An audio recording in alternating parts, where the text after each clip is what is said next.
네네. 저번 주 거 이어서 보겠습니다. 네. 7급 13번까지 했었죠. 그죠? 13번까지 해서 이제 14번 보시면 되겠네요. 14번에 보시면 14번 문제 보시면요. 여러분 1번은 중앙노동위원회의 결정 후에 생긴 사유 그거죠. 바로 뭡니까? 이거 뭐죠? 뭡니까? 뭐를 기억하셔야 됩니까? 처분의 위법 적법 여부는 언제를 기준으로 한다?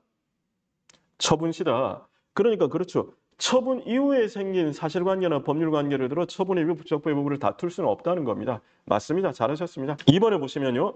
자, 우리 왜 원래 법원은요. 당사자가 떠들어야만 심판을 할 수 있다 그랬죠.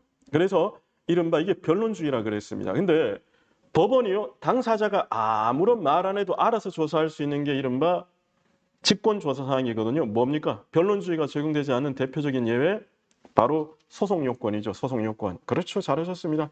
소송 요건은 직권으로 조사할 수 있기 때문에 둘이 주장이 아무리 일치해도요. 법원이 알아서 조사합니다. 당사자 주장 무시하고 법원이 조사합니다. 그래서 원고는 재수기간 지켰다. 피고는도 재수기간 지켰다. 백날 우겨봐야 법원이요. 야, 뭔 소리야. 그냥 내가 보니까 재수기간 지났는데라고 각하할 수 있다는 겁니다. 자백 대상이 아니에요. 2번 지문은 그 얘기죠. 그죠? 네, 3번에 보시면요. 여러분, 직위해제 처분은 처분입니까? 아닙니까? 그렇죠. 처분입니다. 직위해제 처분이에요. 그렇죠. 네, 이소왕님 훌륭하십니다. 가행정의로서 처분입니다. 처분. 처분이에요. 처분인 이 월급이 80%로 줄어요. 처분입니다.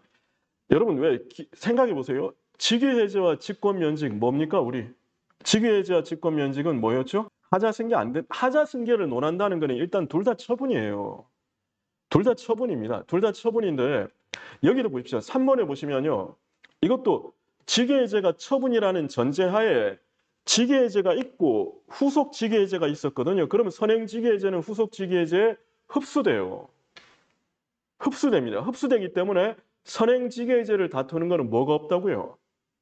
소의 이익이 없다 이 뜻입니다. 처분인데 소익이 없다는 겁니다. 네, 직권면직 다 처분이죠. 생각해 보세요. 직위해제면요. 월급 80%밖에 안 나오고 면직은 나가라는 건데 다 토송 대상이 돼야 되지 않습니까? 처분이라는 건 딴 거죠. 딴 게 아니라 다툴 수 있다 그거 아닙니까? 그 다음에 보시면요. 4번에 보시면 자 어딥니까? 이거는 처분이 없어졌지만 뭐라고요? 그렇죠.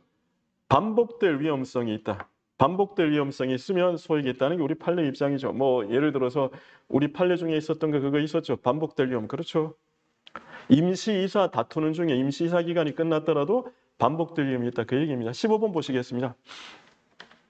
부작위 위법 확인 소송은 제소기간 제한이 없습니다. 그런데 뭐라고요?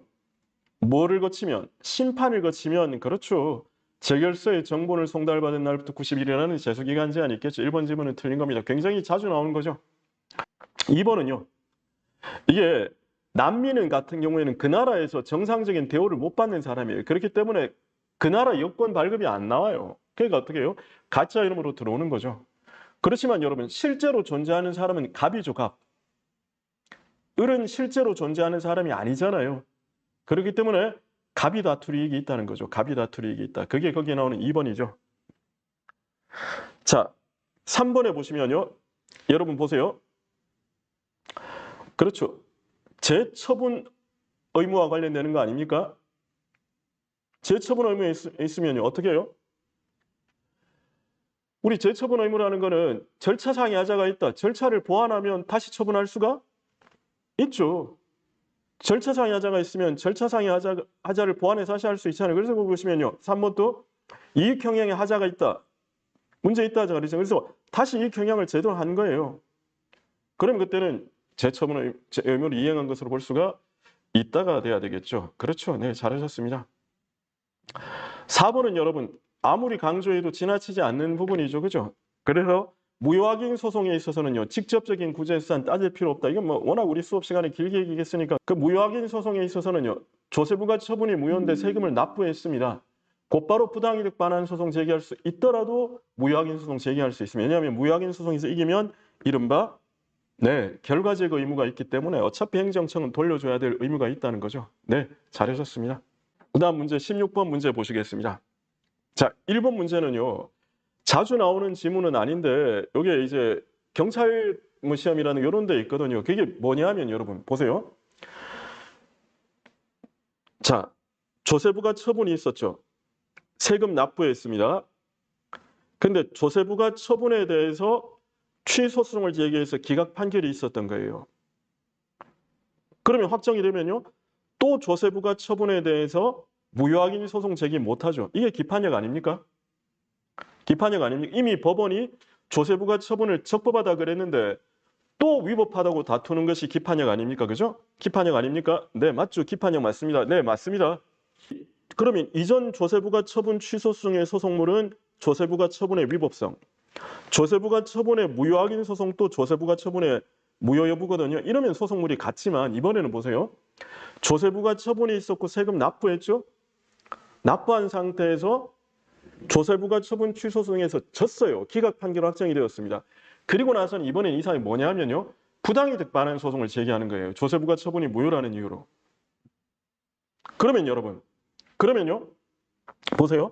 이전 소송의 소송물은 조세부가 처분의 위법성, 다음 소송의 소송물은 부당이득 반환 청구권의 전부거든요. 그러면 소송물이 엄연히 말하면 다르잖아요. 다르잖아요. 그렇지만 여러분, 부당이득 반환 소송에서 조세부가 처분의 위법성을 주장하면 안 된다니까요. 왜? 이미 법원은 조세부가 처분을 뭐하다고 판결했기 때문에, 적법하다고 판단했기 때문에 다음 소송에서 모순되는 주장을 하면 안 돼요. 그죠? 여기까지는 갔겠죠? 그럼 보세요. 자, 이제 보십시오. 앞선 소송의 소송물은 조세부가 처분의 위법성. 자, 이번에는 보십시오. 부당이득 여부를 판단하려면 조세부가 처분의 위법성이 먼저 해결돼야 되죠. 그래서 우리가 이거를 뭐라고 부릅니까? 선결 문제라고 부르잖아요. 선결 문제. 그죠?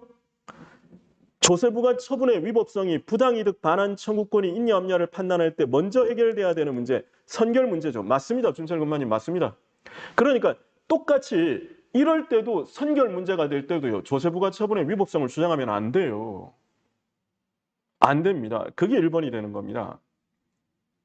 1번은 맞는 지문이 돼요. 그래서 그러니까 여러분들은 요거를요. 앞선 소송은 조세부가 처분 취소 소송, 뒤에 소송은요. 부당이득 반환 소송, 그 소송을 딱 비교해 놓고 보십시오. 네, 맞습니다. 되게 어려운 지문인데 맞습니다. 앞선 소송은 조세부가 처분 취소 소송, 뒤에 거는요. 부당이득 반환 청구 소송. 아니요. 소송물이 달라요. 앞선 소송은 조세부가 처분의 위법성, 뒤에 소송은 부당이득 반환 청구권의 존재. 그렇게 되거든요. 근데 조세부가 처분 취소송에 져놓고는요. 부당이득 반환 소송에서 처분이 위법하다 하면 안 된다는 거예요. 이건 저기 곧 따로 하는 부분입니다. 그래서 모르셔도 지금 이제 처음 듣는 것이 정상입니다.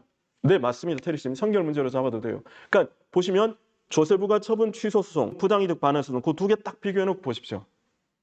소송물이 동일하지 않지만 뒤에 소송에서 소송에서의 소송물이 선결 문제가 된다 이런 표현입니다. 이건 나중에 제가 따로 강의를 한번 하겠습니다. 네. 네. 2번은요? 2번은 여러분 이것도 보세요. 이것도 2번 같은 경우는 예, 어렵습니다. 맞습니다. 어려운 주제 맞습니다. 2번 질문은요. 요게 2020년 국가직 9급에 한번 나왔었던 거거든요. 2020년 국가직 9급에서 한번 나왔었습니다. 9급에서 한번 나왔었는데 그런데 원래 엄밀히 말하면 공매가 아니라 환진 내용인데요. 근데 제가 여러분들의 이해 편의를 위해서 제가 공매로 설명을 드렸었죠. 잘하시네요. 네. 그래서 이게 그래서 기출문제에 다 수록되어 있습니다. 수록되어 있는데요. 이게 그러니까 여러분들한테 늘 말씀드리는 게 100점 받으시려면요. 100점이 아니라 고득점을 하시려면 이게 어차피 자주 안 나와도 이것처럼 정답으로 내거든요. 자주 안 나와도 정답으로 내고. 그러니까 여러분들이 1순위, 2순위, 3순위를 나누는 건 큰 의미가 없어요. 이거 순위 매기면 이건 당연히 여러분 3순위 바깥으로 밀려날 건데요.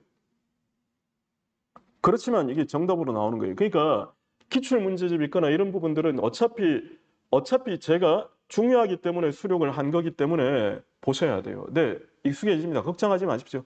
네, 그래서 이 부분들은요. 원래 난도가 높은 부분들입니다. 그래서 뭐 이렇게 지금 이 부분 모르셔도 괜찮습니다. 네. 근데 7급 준비하시는 분들은 그래서 기출문제를 푸셨으면 당연히 맞출 수 있는. 자, 2번에 보시면 예를 들어서요. 행정청이 A 집을요. 공매했습니다.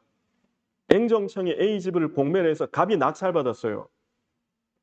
갑이 낙찰받고 나서는요, 갑이요, 이제 행정처분은, 공매는 처분이죠. 갑이 공매 처분을 통해서 낙찰받고 나서요, 이 집을 을에게 팝니다. 매매를 해서 을에게 소유권이 넘어가요. 여기까지 일단 하실 수 있겠죠? 여기까지. 그런데 여기에서 A가 공매 처분이 위법하다고 그래서 취소소송을 제기해서 이겨요. 이기면 여러분 이제 공매 처분이 취소되죠. 그러면 갑의 소유권은 이제 박탈이 되겠죠. 문제는요, 갑이 을에게 매매를 해서 을에게 지금 소유권이 넘어가 있는 상태 아닙니까? 그러면 어떻게 해요? 을은 정상적으로 갑에게 대가를 주고 을은 샀기 때문에 을의 소유권이요, 취소 판결로서 당연히 없어지는 건 아니에요. 을의 소유권이 취소 판결로서 당연히 없어지는 건 아닙니다. 다만요, A가 공매 처분의 취소송을 제기해서 이겼으니까 A는요, 을에게 야, 판결문 보여주면서 야, 내가 갑에게 넘어간 공매 처분에 대해서 취소 판결 받아냈거든. 그러니까 너도 이제 소유권 나한테 넘겨줘 라고 주장할 수 있을 뿐이지 을의 소유권이 판결만으로 없어지는 건 아니에요. 을의 소유권이 판결만으로 없어지는 건 아니라는 겁니다. 그래서 2번에 보시면요. 자, 보세요.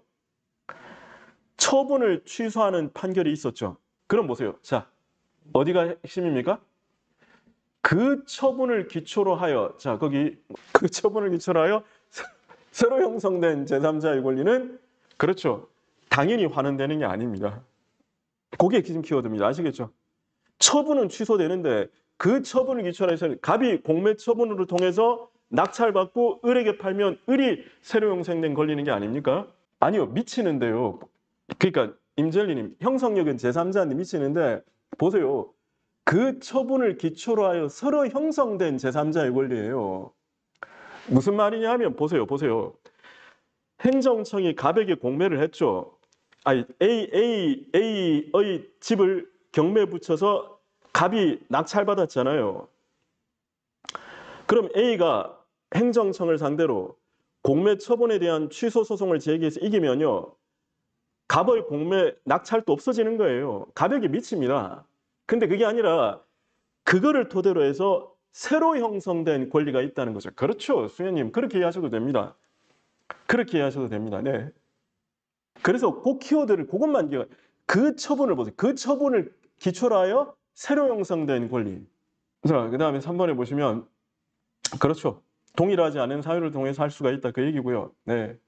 4번에 보시면 간접 강제 결정에서 정한 의무행. 간접 강제는 뭡니까? 심리적인 압박을 주는 거라 그랬죠. 그래서 간접 강제 결정에서 정한 의무 기행이 경고한 후에라도 재처분행해졌으면요, 이미 압박을 가한 목적은 달성을 된 거라는 겁니다. 자, 그 다음에 17번입니다. 이건 강론입니다. 강론 7급 문제입니다. 자, 1번에 보시면요, 정부조직법에, 그러니까 권한 위임을 할 때는 법률의 근거 있어야 되는데 이거는 개별적 근거가 아니라 정부조직법상 일반적 근거라도 가능하다, 그 얘기입니다. 아니, 여기 제가 정리해 드릴 겁니다. 특강 시간에 정리를 해 드릴 겁니다. 걱정하지 마십시오. 그리고 기출에 나옵니다. 1번에 보시면요, 그렇죠, 상급 행정기관의 지시, 내부적 조치에 불과하죠. 그죠? 그 얘기고, 3번은요, 대리관계에서는 피대리 행정청이 된다, 그 내용이 되고요. 4번입니다. 공매 대행도 위임이거든요. 그러니까 이제 한국자산관리공사가 된다는 그 뜻입니다. 자, 18번 역시 강론입니다. 강론. 답은 여러분, 답은 나온 게 아닌데, 답은 잘 나온 게 아닌데요, 처음 나온 건데 답이 아닌 거는 굉장히 자주 나온 거죠. 그래서 이거는 소거시켜 푸셔도 됩니다. 2번은요, 그렇죠, 연금공단의 결정, 처분이죠. 그 다음에 3번에 보시면요, 당연 무효죠. 무효인 기간에 임용을 해봐야 연금은 안 나옵니다. 그죠? 그 다음에 4번에 보시면요, 저 당연 퇴직 받았습니다. 집행유예를 선고받아 당연 퇴직되었습니다. 집행유예 기간, 예를 들어 2년이다. 2년 지나면 복직됩니까? 아니죠. 복직이 되는 게 아니죠. 그렇기 때문에 틀린 질문이 되고요. 정답은 그래서 1번이 되는 문제였습니다. 이건 뭐 행정학 시간에 여러분들이 보셨을 거니까요. 자, 19번입니다. 자, 이것도 보시면 정답은 잘 안 나왔는데 정답이 아닌 부분들은 뭐 익숙했던 지문이죠. 1번은요, 각하했으면 얼마든지 주민소송 제기할 수가 적법한데도 각하했으면 주민소송 제기할 수 있고요. 근데 19번 또 강론입니다. 2번에 보시면요. 주민투표권은 헌법상 권리 아니다. 3번은요. 그렇죠. 감사 청구한 사항과 관련 인구 조사다. 제가 수업 시간에 설명드렸었던 거는 용인시 설명을 드렸었죠. 경철이 아니라 용인경전철. 그렇죠. 용인경전철 가지고 해서 뭐 봤었던 그 주제였었죠. 그렇죠. 그래서 감사 청구 들어갔는데 이거는요. 경전철 선정 과정에서 문제가 있는지를 감사 들어갔는데 감사 끝나고는 주민소송 들어가요. 주민소송으로는 뭐 들어갔습니까? 선정 과정이 문제가 아니라 전 시장을 상대로 손해배상을 청구할 것을 요구하는 것들 들어갔거든요. 그래서 이거는 감사 청구한 사항이 아니지 않냐 하더라도 어떻게 해요? 반드시 같을 필요는 없고 관련이 있으면 된다. 그게 3번이었죠. 4번은 여러분 이게 법률이 아니라 조례입니다. 네, 아니요. 강론입니다. 소방이 보기엔 어려운 게 아니라 총론만 하시는 분들은 처음 보는 거예요. 처음 보는 거니까 어려운 게 아니라 당연히 모르시는 게 정상입니다. 몰라도 됩니다. 네, 몰라도 됩니다. 20번은요? 아니, 근데 20번을 왜 20번을 좀 설명을 해달라고 아까 뭐 얘기를 들었는데 20번 되게 평이한 문제, 강론입니다. 20번 정말 평이한 문제 아닙니까? 3번은 여러분 그거 아닙니까? 분쟁 조정 대상 자치사무라도 뭐였습니까? 이게 뭐였습니까? 3번 이거 말씀해 보십시오. 뭡니까? 3번. 아니요, 2번 설명드릴게요. 3번 뭐였습니까? 그렇죠. 속리산에 그거 뭐였었죠? 속리산에 소백산이지. 소백산. 네가 하니까 나도 갑자기 헷갈리네. 소백산. 속리산이 아니고 소백산. 그게 왜 영주시 단산면의 명칭을 소백산면으로 바꾼 그 사건. 나도 속았다 그래. 단산면을 소백산면으로 바꾼 사건에서 단산면은요. 소백산의 17%밖에 차지하고 있지 않은 거예요. 근데 거기서 자기 마을 명칭을 소백산면으로 바꾸면요. 그러면 소백산면으로 바꾸면 어떻게 됩니까?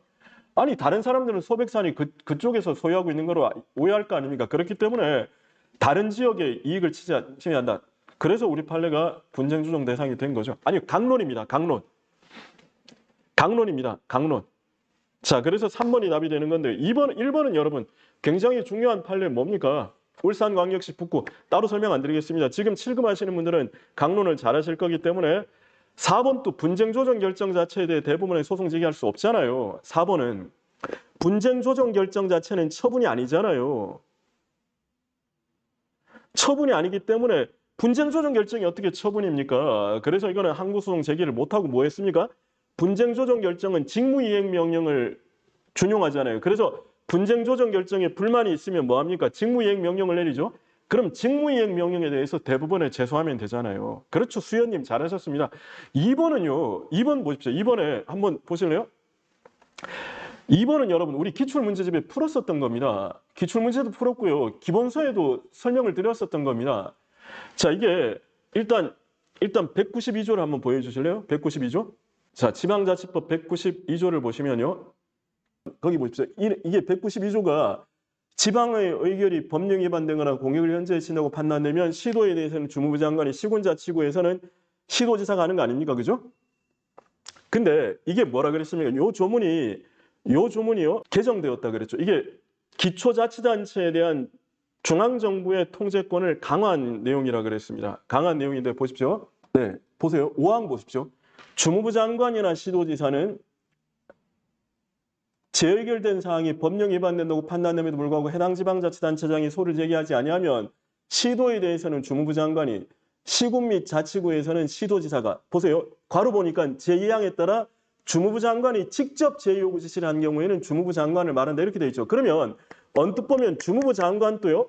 시군 자치구에 대해서 제소할 수 있잖아요. 그죠? 그런데 그 전제가 뭡니까? 주무부 장관이 하려면 이 제소권은요. 제의 요구를 했음에도 불구하고 안 따랐을 때 들어가는 거예요. 그러니까 제소는요. 제의 요구를 하고 그래도 말을 안 들으면 제소 들어가는 거예요. 제의 요구를 한 사람이 제소 들어가는 겁니다. 자, 그러면 여러분 이제 보십시오. 이제 아까 그 기출문제를 한번 보여주실래요? 네, 여기 보시면요. 보세요. A도 B군 의회는 X 사무에 관하여 조례안을 의결하여 B군수에게 이송하였다. A도지사는 위 조례안이 법령에 의미 없는 위법한 것임을 이유로 B군수에게 제요구를 지시했고, 자, 누가 했습니까?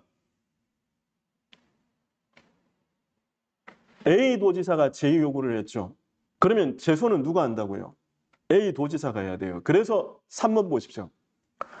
B군 의회 재의결이 법령에 위반된다고 판단됨에도 A 도지사가 이에 대해 제소하지 않는 경우에는 행정안전부 장관이 직접 대법원에 제소할 수 있다. 틀린 거예요. 왜? 제가 이거 사례 문제 할 때 말씀드렸죠. 법이 바뀌었지만 여전히 3번 지문은 틀렸습니다. 바뀐 법에 따르더라도 3번 지문은 틀렸습니다. 제가 기출문제 강의할 때 그대로 말씀드렸는 거 아닙니까? 왜? 이 사례에서는요. 제의 요구를 지시한 게 A 도지사지 장관이 제의 요구를 지시한 바가 없거든요. 그렇기 때문에 이 사안에서 제소할 수 있는 거는 바로 A 도지사밖에 없어요. 그래서 해설 보십시오. 해설. 네, 해설에 보면 이 3번이 그렇게 된 겁니다. 해설 그렇게 들어갈 겁니다. 보세요. 그러니까 보십시오. 지금 여기 보세요. 지금 20번 문제 2번을 보시면요. 보세요. 지금 보세요. 제의 요구 지시를 누가 했죠? 제의 요구 누가 했죠? 누가 했죠? 도지사가 제의 요구 지시. 그렇죠. 그러니까 누가요? 소송 제기는 누가 해야 된다고요? 누가 해야 되는 거예요? 이거는 도지사가 도지사가 들어가야 되는 거죠. 강론입니다. 강론. 정답이 너무 빤했던 문제였었죠. 그렇죠? 네. 자, 21번 들어가겠습니다. 역시 강론입니다. 강론. 판례 그대로 있었던 주제입니다. 그래서 기출 문제 할 때도 그런 말씀을 드렸었는데요. 아까 변호사 시험 문제 보면서 제가 이렇게 그렇게 했었던 거죠. 네. 자, 그다음에 21번 보시면 역시 강론입니다. 역시 여러분 이것도 정답은 장난친 거죠. 왜? 보면 경찰관하고 경찰관서의 장하고 이런 거 가지고 장난친다 그랬잖아요. 그죠? 경찰관하고 경찰관서의 장하고 장난칩니다. 네, 그래서 이제 이것도 경찰관서의 장이 되는 거죠. 아니, 일개 경찰관이 여러분 통행금지 조치를 할 수 있습니까? 네. 22번입니다. 역시 강론입니다. 강론. 역시 강론입니다. 1번. 도로조명허가는 재량이다. 그 다음에 2번에 보시면요. 워낙 자주 나오는 하천점용허가권은 채권이지 대세적 효력이 있는 물건이 아니다. 3번은요. 그렇죠. 이게 바로 총론에서 말씀드렸던 롯데 사건 아닙니까? 롯데그룹 그 사건. 그래서 이렇게 건설 현장에서 도로조명 허가를 내줬는데 일부는 필요했지만 일부는 석촌호수로 가는 공원 가는 길이었다. 그럼 어떻게 해요? 그 부분은 잘못된 거니까 직권 취소 들어간다. 그 얘기죠. 그게 3번. 4번은요? 일반 재산 대부 그러면 사법사항 계약이 되겠죠. 23번에 1번. 네. 오납액을 납부 징수한 시점이 확정된다. 이건 총론에 나왔던 주제고요. 2번은요. 원천 징수 의무자가 납부했죠. 그러면 환급 청구권 또 누가 가진다고요? 원천 징수 의무자. 그렇게 되겠죠. 그게 2번. 3번은요. 증액경정 처분이 있으면 그렇죠. 증액경정 처분이 있으면 증액경정 처분에 흡수되니까 어떻게 기존에 처분 없어요. 흡수되었는데. 그러니까 하자 승계하고 자시고 할 것도 없죠. 그리고 4번은요. 부당이익이 되려면 무효가 되어야 부당이익이 되겠죠. 그죠? 그게 거기 나오는 4번이 됩니다. 24번. 기업. 사업인정은 수용권을 설정해주는 특허입니다. 여러분 이거 사업인정 이거 잘 틀리게 내요. 이거 확인이다 그래서 틀리게 내거든요. 아닙니다. 사업인정 특허입니다. 그 다음에 보시면요. 사업시행자는 사업인정을 받으면 수용을 하겠죠. 그럼 보상금을 줘야 되겠죠. 사업자가 보상금 줄 능력이 안 돼요. 그러면 사업인정을 해서는 안 된다는 겁니다. 그 다음에 여러분 협의취득을 하면 어떻게 됩니까? 기존의 권리를 받아들입니다. 그걸 우리가 승계취득이라 그러죠. 아니요. 이 공정이 중요한 포인트 아닙니다. 공정이 중요한 포인트가 아니라 근데 협의 취득을 했지만 어떻게 해요? 협의 취득이 되어서 어떻게 확인이 있었던 게 되면 그렇죠. 그렇죠. 확인이 있었던 게 되면요. 그럼 이건 어떻게 해요? 수용과 동일하게 그렇죠. 원시 취득이 되겠죠. 그게 나오는 니은. 그 다음 디귿은 아까도 우리 봤었던 내용이네요. 그죠? 리을도 우리 아까 봤었던 거네요. 그죠? 그죠? 그래서 디귿 리을은 아까 모의고사에 설명드린 내용입니다. 자, 이제 마지막 25번입니다. 이 총론 문제입니다. 봅시다. 1번. 그렇죠. 행정절차법은 행정절차에 관한 일반법이기 때문에 개별법이 규정이 없더라도 행정절차법에 따른 타전 통지를 해야 되죠. 1번 특별한 거 없고 2번입니다. 2번 그렇죠. 한 장의 문서로 이루어져 있습니다. 그러더라도 원래 하명과 계고는 별개의 처분이기 때문에 별도로 해야 되지만 한 장의 문서로 했더라도 그러더라도 이거는 이제 가능하다 보는 그런 내용이 되겠죠. 3번은요. 철거 명령과 대집행 절차는 비록 별개 절차지만 선행 처분이 뭐라면 무효라면 그 하자는 항상 승계되는 거죠. 그게 3번. 아니 4번에 건축 허가를 받지 않았다는 거랑 신고를 하지 않은 가설 건축물 이게 어떻게 똑같습니까? 처분 사유에 추가 변경이 안 되는 주제는요. 이런 것들은 뭐 감각적으로 보셔야 되는데 25번이요. 이런 문제가 나름 어려워요. 왜 어려운가 하면요. 보세요. 1번은 행정 절차 파트죠. 2번은 대집행 절차에 관련된 내용이죠. 3번은 하자 승계 주제죠. 4번은 처분 사유 추가 변경의 주제예요. 그러니까 각 주제가 다 다른 겁니다. 그러니까 되게 어려운 문제였습니다. 문제 잘 낸 거죠. 할 수 있겠죠? 네. 자,